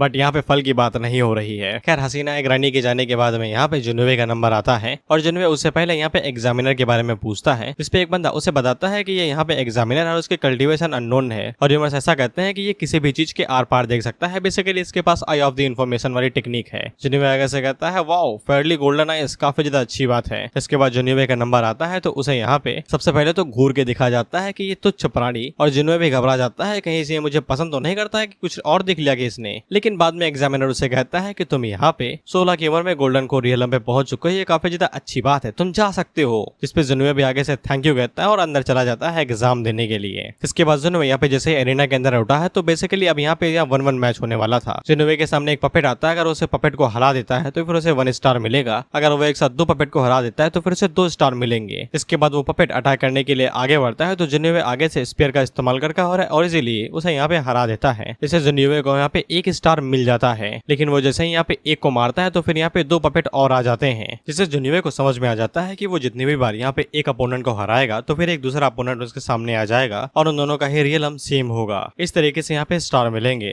तो फिर जुनिवे को यहाँ पे कोई भी दिक्कत नहीं थी, जिसके बाद वो यहाँ पे स्पीयर का निकाल लेता है और इसी तरीके से फाइट करना शुरू कर देता है। जिसके बाद हम लोगों को एक चेंबर दिखाया जाता है जहाँ पे हम लोग कुछ लोगों को देखते हैं। अब ये चोगा पहने हैं तो फिर इसका मतलब ये नहीं कि ये लोग बुरे हैं, बुरे तो हैं ये, बस उतने बुरे नहीं है। बेसिकली ये सभी बड़े बड़े सेक्ट मास्टर हैं जो कि यहाँ पे अपने लिए टैलेंट तलाश रहे हैं। जैसा है कि इस कंपटीशन का मतलब है कि अगर तुम्हें कोई अच्छा टैलेंट मिलता है तो फिर तुम उनके सेट को अपने अंदर ज्वाइन करवा लो या फिर वो तुम्हारे सेट को ज्वाइन कर लेंगे। उन्हीं में से कई सारे लोगों की नजर यहाँ पे जुनिवे के ऊपर थी। वो आगे से कहता है कि ये आसानी के साथ यहाँ पे 6 स्टार हासिल कर चुका है और अगर ऐसा ही चलता रहा तो फिर ये यहाँ पे 8 स्टार को भी हासिल कर लेगा। लेकिन एक दूसरा एल्डर आगे से कहता है कि कई सारे कैंडिडेट यहाँ पे 7 को नहीं पार कर पाते हैं और तुम 8 को बता रहे हो। इसके बाद हम लोग एक कैरेक्टर को देखते हैं जिसका नाम यूसु था। अब तुम इसकी शक्ल याद रख लेना, ये आगे कई बार दिखाई देगा। और ये आगे से कहता है कि कोई फर्क नहीं पड़ता है कि इननेट कॉम्बैट कितना खराब है, लेकिन इसे इग्नोर नहीं किया जा सकता है। इसके बाद वो लोग यहाँ पे जुनिवे का मैच ऐसे ही देखते रहते हैं। इसके बाद इन लोगों की नजर यहाँ पे युवान बा के ऊपर पड़ जाती है और जिसने यहाँ पे बड़ी आसानी के साथ ही 8 स्टार हासिल कर लिए थे बिना किसी दिक्कत के।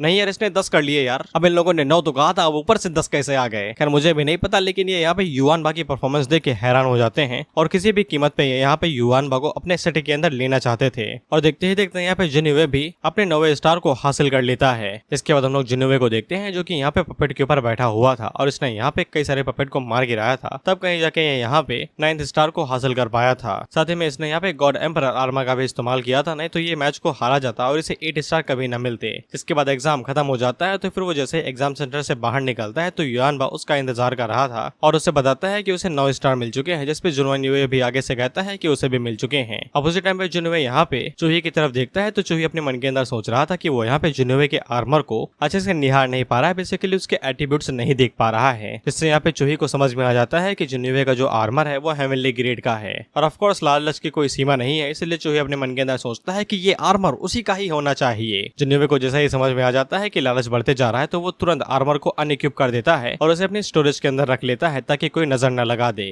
वहीं पे जुनवे यहाँ पे चूही से पूछता है कि उसे कुछ प्रूफ देने पड़ेंगे क्या कि वो कंपटीशन के अंदर यहाँ पे 9 स्टार को हासिल किया है। लेकिन चूही उसे कहता है कि ऐसी कोई बात नहीं है, उसे कुछ भी साबित करने की जरूरत नहीं है और वो मन के अंदर सोचता है कि हम लोग पब्लिक के बीच में हैं, अबे मैं इसको कुछ भी नहीं कर सकता, जैसे ही मौका मिलेगा साले के साथ आर्मर के साथ साथ इसके चमड़ी भी खींच लूंगा। तो फिर ये लोग यहाँ से निकल जाते हैं बिना किसी दिक्कत के। लेकिन युआन बा को चूही के अंदर से निकलता हुआ किलिंग इंटेंट महसूस हो जाता है। वहीं पे चूही ने पूरा फैसला कर लिया था कि उसे किसी भी कीमत में यहाँ पे वो आर्मर चाहिए, उसके लिए भले ही चाहे वो यहाँ पे ली युआन बा को भी उंगली क्यों ना कर दे। ली युआन बा जुनवे को इस बारे में बताता है, लेकिन जुनवे को इस बारे में पहले से ही पता था और वो युआन बा से कहता है अगर वो लोग उसे यहीं पे ही मार देंगे तो फिर वो लोग कंपटीशन के अंदर हिस्सा नहीं ले पाएंगे और जुनवे अगर इस कंपटीशन के अंदर हिस्सा लेता है तो फिर वो यहाँ पे कई सारे एक्सपीरियंस पॉइंट और साथ ही में एक लकी ड्रॉप आ सकता है, बेसिकली समन करने का मौका। इसलिए वो यहाँ पे सिर्फ चूही को मार के ये बवाल नहीं करना चाहता और इतना बड़ा लॉस नहीं झेलना चाहता। बाकी चूही तो आर्मर के लिए ढूंढते हुए उनके पास आ ही जाएगा। उसी टाइम पे ताइसी यहाँ पे भागते हुए आता है और वो जुनवे से कहता है उसे पता था कि वो दोनों काफी ज्यादा स्ट्रॉन्ग है, इसलिए उसने यहाँ पे पहले ही किसी को कियानवे किंगडम भिजवा दिया है एम्परर को ये सब कुछ बताने के लिए। लेकिन जुनवे आगे से कहता है कि उसे तो सिर्फ 4 ही स्टार मिले हैं, लेकिन ताइसी को यकीन नहीं था, उसे पता था कि जुनवे ने बड़ा हाथ मारा है।